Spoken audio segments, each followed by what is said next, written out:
মমতা বন্দ্যোপাধ্যায়ের আমন্ত্রণে দীঘার জগন্নাথ ধামের উদ্বোধনে সস্ত্রীক হাজির দিলীপ ঘোষ। মুখ্যমন্ত্রীর সঙ্গে একান্তে কথাবার্তা বলতেও দেখা গেল। আর তারপরেই বঙ্গ বিজেপিতে শুরু হয়েছে তুমুল হট্টগোল। শুভেন্দু, সুকান্ত আর সৌমিত্র খাঁর মতো রাজ্য নেতা তথা সাংসদ আর বিধায়করা প্রকাশ্যে মুখ খুলেছেন দিলীপের বিরুদ্ধে। একাধিক জায়গায় ক্ষোভ উগড়ে দিচ্ছেন নিচুতলার কর্মীরা। এই অবস্থায় প্রকাশ্যে এবং পাল্টা আক্রমণে সেই যাবতীয় বিক্ষোভ আর বিরোধিতাকে মাঠের বাইরে পাঠানোর চেষ্টা করলেন দিলীপ। নিজের সেই পরিচিত মেজাজেই যাবতীয় কটাক্ষ আর সমালোচনার উত্তর দিলেন মেদিনীপুরের প্রাক্তন বিজেপি সাংসদ তথা বঙ্গ বিজেপির প্রাক্তন সভাপতি। আর সেই প্রতি আক্রমণ করতে গিয়ে নাম না করেই নিশানা করলেন অন্য দল থেকে এসে নেতা হয়ে যাওয়া শুভেন্দু অধিকারী, সৌমিত্র খাঁদের। যে পার্টির কর্মীরা কষ্ট পেয়েছেন, হতাশায় ভুগছেন, কেউ কেউ ভাবছে সুসাইড করবে কিনা, আমি বলছি বিজেপি করতে গেলে হতাশায় ভুগবেন না, চোখের জল ফেলবেন না। কারণ আমরা পার্টি দাঁড় করিয়েছি রক্ত দিয়ে আর ঘাম দিয়ে। যেন বিজেপির কর্মীরা পিছনে তাকায় না, ভয় পায় না, সন্দেহ করে না। যতদিন আমার মনের মধ্যে, আমাদের কর্মীদের মধ্যে সন্দেহ ছিল না, বিভেদ ছিল না, পার্টি এগিয়েছে। যেদিন থেকে এই ধরনের অপসংস্কৃতি ঢুকেছে তখন থেকে পার্টি পিছোচ্ছে। দিলীপ ঘোষ 42 বছর ধরে ঘরবাড়ি ছেড়ে সমাজের কাজ করছে, 10 বছর রাজনীতি করছে। দিলীপ ঘোষের দিকে আঙুল তোলার হিম্মত কারো নেই, না পক্ষে না বিপক্ষে। যে কোনো ধরনের আমি চ্যালেঞ্জ করছি। যাদেরকে আমি নিয়ে এসে নেতা বানিয়েছি, যারা বিজেপি দেশে করে খাচ্ছে, তাদেরই বেশি পেট ব্যথা হচ্ছে। যাদেরকে আমি নিয়ে এসে নেতা করেছি তারা খুব চিন্তিত ভবিষ্যৎ নিয়ে। পার্টির উপরে ভরসা রাখুন, চিন্তা করার কোনো দরকার নেই। আর দিলীপ ঘোষ পার্টি ছাড়বে কিনা, কোথায় যাবে, অনেকে দুশ্চিন্তাগ্রস্ত, অনেকে আনন্দিত। দুশ্চিন্তা করার দরকার নেই, আনন্দিত হওয়ার দরকার নেই। দিলীপ ঘোষ দরকার হলে রাজনীতি ছাড়বে, কিন্তু পার্টি ছাড়বে না, বিজেপি ছাড়বে না, এটা পরিষ্কার বলে দিচ্ছি। কিছু লোক হয়তো চাইছেন আমি পার্টি ছাড়লে জায়গাটা খালি হবে, সুবিধা হবে। সেটা হওয়ার চান্স নেই, কারণ আমাদের কাছে মিশন পশ্চিমবাংলায় যতদিন না রাজনৈতিক পরিবর্তন হচ্ছে, লড়াই চলবে।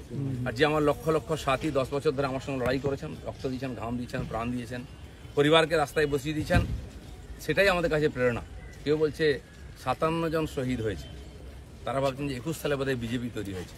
তা হয়নি, 257 জন শহীদ হয়েছে, রাজনৈতিক শহীদ। সেই শহীদ ভুলিনি, কারণ আমার সময় তারা প্রাণ দিয়েছেন। তার ফলে 77 সিট জিতেছিলাম। আজকে 1 ডজন এমএলএ আমাদের ছেড়ে চলে গেছে, এমপি চলে যাচ্ছে, পঞ্চায়েত, জেলা পরিষদ, সমিতি চলে যাচ্ছে। কিন্তু আমি বলছি আমাদের বিচারধারা, আমাদের রাস্তা ঠিক আছে। এদিন নিজের বক্তব্যকে জোরালো করতে গিয়ে কখনো প্রয়াত প্রাক্তন প্রধানমন্ত্রী অটল বিহারী বাজপেয়ীর প্রসঙ্গ টেনে তৎকালীন জোট শরিক মমতা বন্দ্যোপাধ্যায়ের মায়ের পায়ে হাত দিয়ে প্রণাম করার প্রসঙ্গ তুললেন। ঘাবড়াবেন না, ভয় পাবেন না। বিজেপি ভয় পায় না বলে ভারতবর্ষে পরিবর্তন করতে পেরেছে। আমরা সেই পার্টির সংস্কৃতি মানি যে পার্টির প্রধানমন্ত্রী অটল বিহারী বাজপেয়ী কালীঘাটে গিয়ে মমতা ব্যানার্জির মায়ের পায়ে হাত দিয়ে প্রণাম করেছিলেন। আমরা সেই সংস্কৃতির লোক। মমতা ব্যানার্জি তখন আমাদের সঙ্গে ছিলেন, আর অন্যদিকে চলে গেছেন, শত্রু হয়ে গেছেন, এটা আমি মনে করি না। রাজনীতি আমার কোনো শত্রু নেই, আমি সবাইকে মিত্র করার চেষ্টা করি। আর মিত্র করেছি বলে ভারতীয় জনতা পার্টি এত বড় হয়েছে। অন্য পার্টির বহু নেতা এসে পার্টির নেতৃত্ব করছে।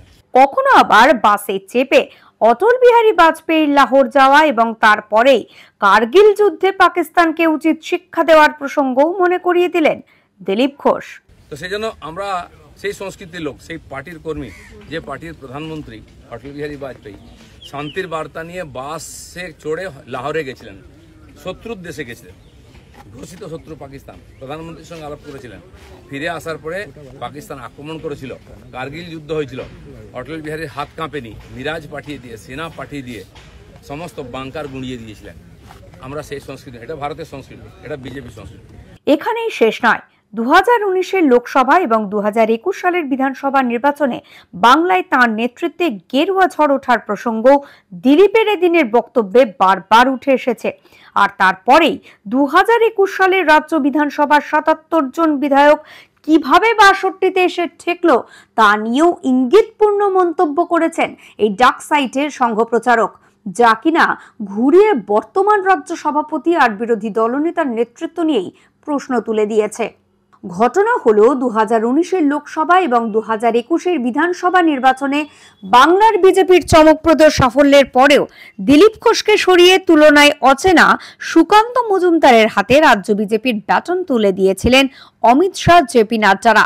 সেই ঘটনার পর ক্ষুব্ধ দিলীপকে ত্রিপুরার পর্যবেক্ষকের দায়িত্ব দেওয়া হলেও তিনি সেভাবে সেই দায়িত্ব পালন করেননি। সূত্রের খবর, এরপরেই গত লোকসভা ভোটে দিলীপকে এতদিনের মেদিনীপুর লোকসভা কেন্দ্র থেকে সরিয়ে তুলনায় অচেনা বর্ধমান দুর্গাপুর কেন্দ্রের টিকিট দেওয়া হয়, যার পেছনে শুভেন্দু সুকান্তদের হাত ছিল বলেই পরোক্ষে অভিযোগ করেছিলেন দিলীপ ঘোষ। যদিও গত লোকসভা নির্বাচনে তিনি নিজে হেরে গেলেও সার্বিকভাবে বিজেপির ফলও মোটেই ভালো হয়নি। বরং 2019-এর 18 থেকে গত 2024 লোকসভা নির্বাচনে বাংলায় বিজেপি এসে দাঁড়ায় মাত্র 10টি আসনে। আর এরপরেই দিলীপের জানা ছাড়তে চাওয়া সুকান্ত শুভেন্দুরা সেই নির্বাচনী ব্যর্থতার দায় নিজেদের কাঁধ থেকে ঝেড়ে ফেলতে বেশি ব্যস্ত হয়ে পড়েছিলেন। এদিন তা নিয়েও পাল্টা আক্রমণ আর কটাক্ষ করেছেন দিলীপ ঘোষ।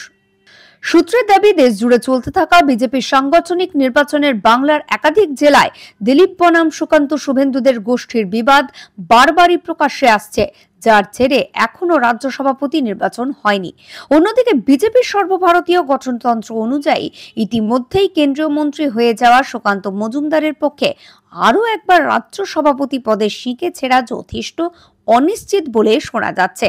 এই পরিস্থিতিতে দলকে ফের করা প্রতিদ্বন্দ্বীর পথে ফিরিয়ে আনতে সংগঠনকে হাতের তালুর মতো চেনা এবং সাংসদ বা বিধায়ক পদে না থাকা ঝাড়া হাত পা দিলীপ ঘোষের পাল্লা ক্রমেই ভারী হচ্ছে। আর সেই আজপেই বাজপেয়ী মোদীদের পুরনো সংঘ আদর্শে রাজ্য বিজেপির মোড় ফেরাতে চাইছেন দিলীপ।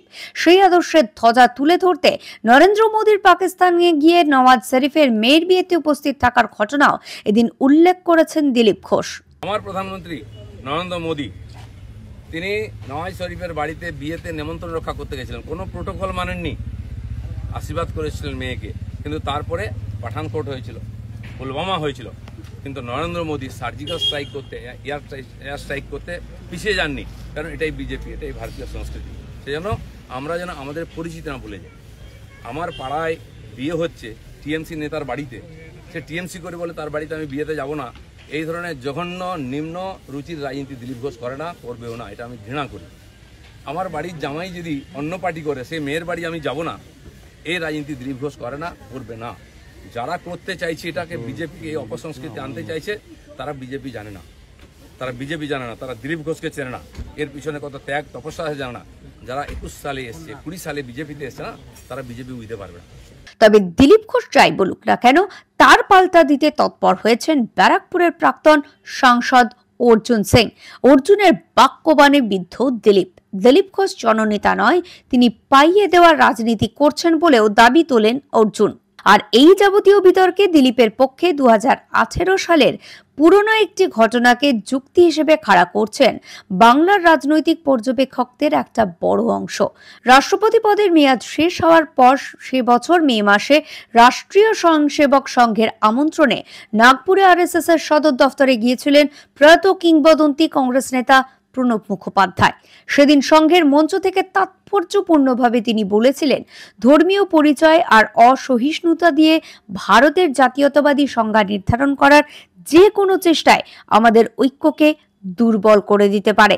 অন্যদিকে সেদিনের সবাই উপস্থিত মোহন ভাগবত স্পষ্ট করেছিলেন, এরপরেও প্রণব মুখোপাধ্যায়ই থাকবেন আর সংঘই থাকবে। এখন দেখার, দীঘায় মমতা বন্দ্যোপাধ্যায়ের আমন্ত্রণে হাজির হওয়ার পরবর্তী এই পরিস্থিতিতে মোদী শাহদের সমর্থন কোন শিবিরের দিকে যায়। Bureau report, digital news Bangla, উত্তর 24 পরগনা।